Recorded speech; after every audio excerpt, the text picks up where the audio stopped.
हिंदी में आज हम इकाई 2 बढ़ते कदम का अभ्यास करेंगे। यहाँ पे हिंदी वर्णमाला यानी कि स्वर और व्यंजन दिए गए हैं, वो सब सही मात्रा से कैसे लखे उसका अभ्यास करें। उसके बाद अभ्यास एक दिया गया है, हिंदी वर्णमाला में देखकर गुजराती वर्णों से भिन्नता वाले हिंदी वर्ण ढूंढकर लिखिए। એટલે કે આમાં શું કરવાનું છે તો કે સ્વર અને વ્યંજન છે એમાંથી ગુજરાતી અને હિન્દીમાં લખવામાં જે અલગ પડતો હોય એવા વર્ણો છે એ આમાં લખવાના છે। અહીંયા તમને એક ઉદાહરણ આપ્યું છે, જ ગુજરાતીનો જ અને હિન્દીનો જ લખવામાં બે અલગ પડે છે, એટલે એ રીતે તમારે અહીંયા લખવાનું રહેશે। ત્યારબાદ पेज नंबर 5 अभ्यास 2 यह वह, यह एटले आ, वह एटले ते। यह नी व्याख्या शू थशे तो के नजदीक की एक वस्तु प्राणी या व्यक्ति के लिए यह और दूर की एक वस्तु व्यक्ति या प्राणियों के लिए वह का प्रयोग होता है। એટલે કે નજીકની કોઈ પણ એક વસ્તુ હોય, પ્રાણી હોય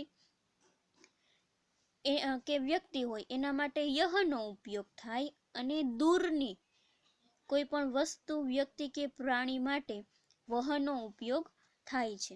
અહીંયા તમને ઉદાહરણ આપેલું છે, એક પતંગનું ચિત્ર છે, यह पतंग है એટલે કે આપણી નજીક વસ્તુ હોય એના માટે યહનો ઉપયોગ થાય, અને આપણાથી દૂર વસ્તુ હોય એના માટે વહનો ઉપયોગ થાય। જો અહીંયા યહમાં છે યહ પતંગ હે, અને સામે દૂરની વસ્તુ છે એટલે કે આંગળી ચીંધેલી છે, એટલે કે તે દૂરની વસ્તુનો નિર્દેશ કરે છે।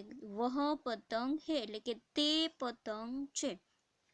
નીચે છે यह पुस्तक है એટલે પુસ્તક એની નજીક છે એટલે यह पुस्तक है, અને જ્યારે બાજુમાં છે પુસ્તક દૂર છે આંગળી ચીંધેલી છે તો કે वह पुस्तक છે હે એટલે કે તે પુસ્તક છે।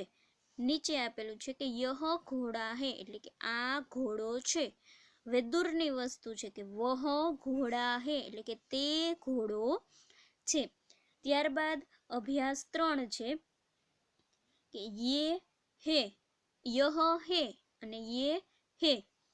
હવે આમાં આની વ્યાખ્યા શું થશે તો કે નજદીક की एक वस्तु प्राणी या व्यक्ति के लिए यह और एक से अधिक वस्तु प्राणियों या व्यक्तियों के लिए ये का प्रयोग होता है।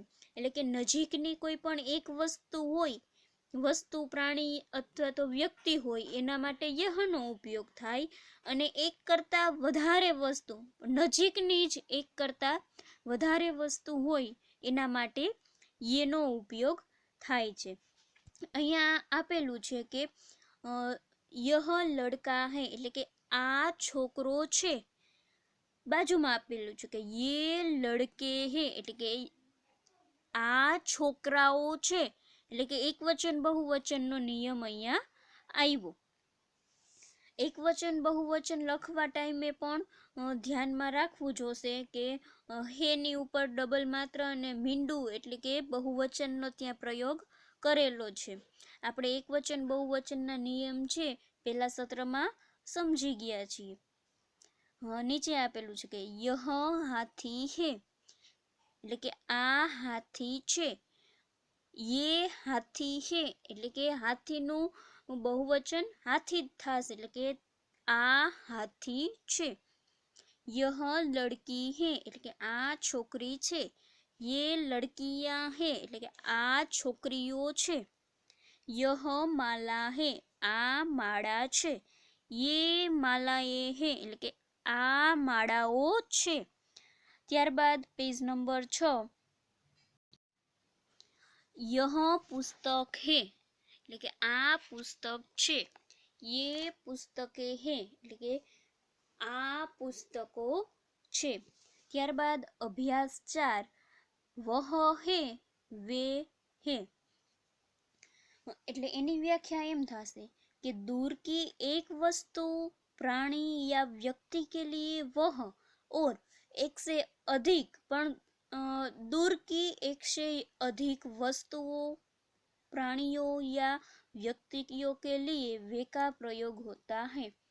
હવે વહ એટલે કે દૂરની વસ્તુ વિશે જ વાત કરવામાં આવી હોય ત્યારે વહનો ઉપયોગ થાય અને એક કરતા વધારે વસ્તુ પણ કેવી દૂરની વસ્તુ વિશે વાત દૂરની એક કરતા વધારે વસ્તુ વિશે વાત કરવામાં આવી હોય ત્યારે વેનો પ્રયોગ થાય। ઉદાહરણ આપેલું છે વહ ચૂહા હે એટલે કે તે ઉંદર છે, વે ચૂહે હે તે ઉંદરો છે, દૂરની વસ્તુ છે।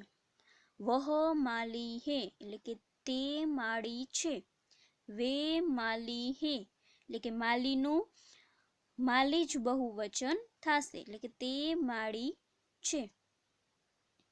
વહ તિતલી હે તે પતંગિયું છે, વે તિતલિયા હે તે પતંગિયાઓ છે। વહ કુર્સી હે તે ખુરશી છે, વે કુર્સિયા હે તે ખુરશીઓ છે। વહ બકરી હે તે બકરી છે, વે બકરિયા હે એટલે કે તે બકરીઓ છે।